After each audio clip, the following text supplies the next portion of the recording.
첫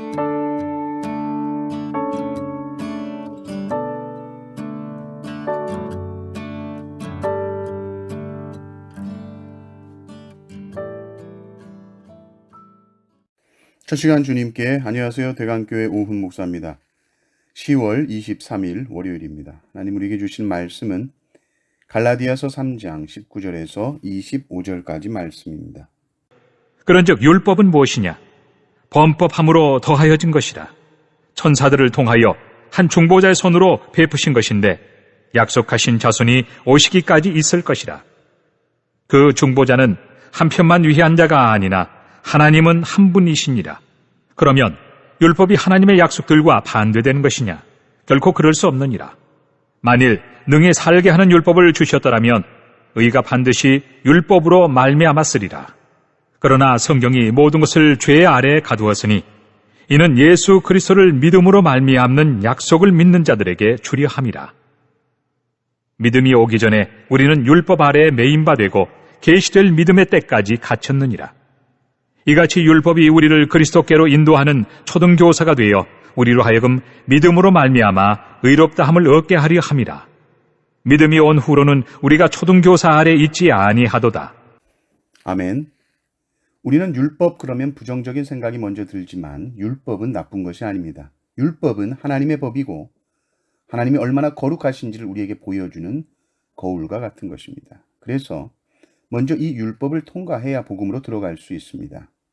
율법 앞에 우리가 설 때에 우리는 얼마나 우리가 죄로 인해 비참한 존재를 깨닫게 되고 내 안에는 아무런 소망이 없다는 것을 알게 됩니다.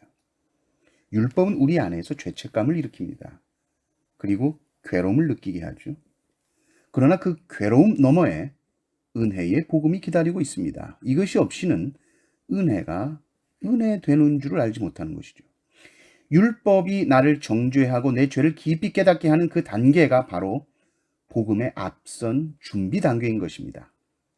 23절, 24절을 보십시오. 믿음이 오기 전에 우리는 율법 아래 매인 바 되고 계시될 믿음의 때까지 갇혔느니라.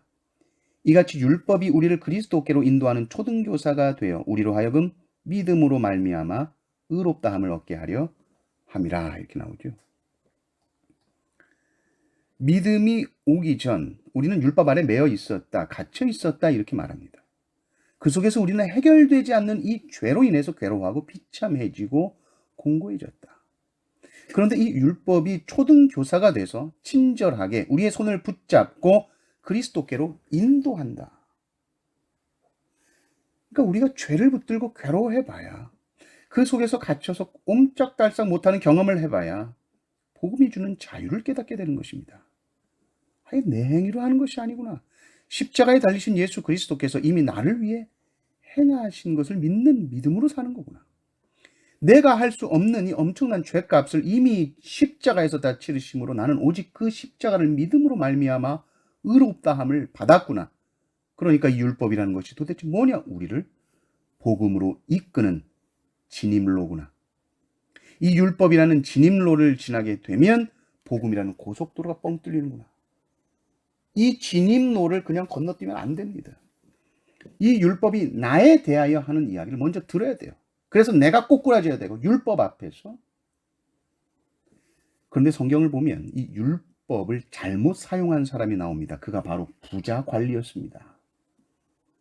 부자 관리가 예수님께 나와 영생에 대해 물어보지요. 그때 주님이 율법을 들이대십니다. 십계명 이야기를 하시는데 그 부자 관리는 그 율법 앞에서 이렇게 말하죠. 어려서부터 다 지켰습니다. 율법은 우리가 죄님을 드러나게 해주는 기능을 하는데 이 부자 청년에게 있어서는 반대인 거예요. 자기 의를 드러내는 수단이 되어버립니다. 내가 얼마나 어려서부터 이 율법 지키느라고 힘들었는지 아세요? 자기를 알아달라는 자기 의를 드러내는 수단으로서 이 율법을 사용하고 있는 것이죠. 율법은 절대로 그렇게 사용될 수 없습니다. 착각하는 겁니다. 사탄은 율법을 가져와서 열심히 한번 지켜봐. 그래서 네가 얼마나 거룩한지 한번 보여줘. 율법으로 너의 거룩함을 증명해 라고 말하지만 하나님은 율법을 가지고 와서 너 이거 지킬 수 없는 거 알지? 내 앞에 무릎 꿇어라. 인정해라. 내 품에 안겨라. 나를 의지해라. 말씀하시죠. 마틴 루터는 이런 말을 했습니다. 율법의 기본적인 요점은 인간을 향상시키는 것이 아니라 오히려 악화시키는 것이다.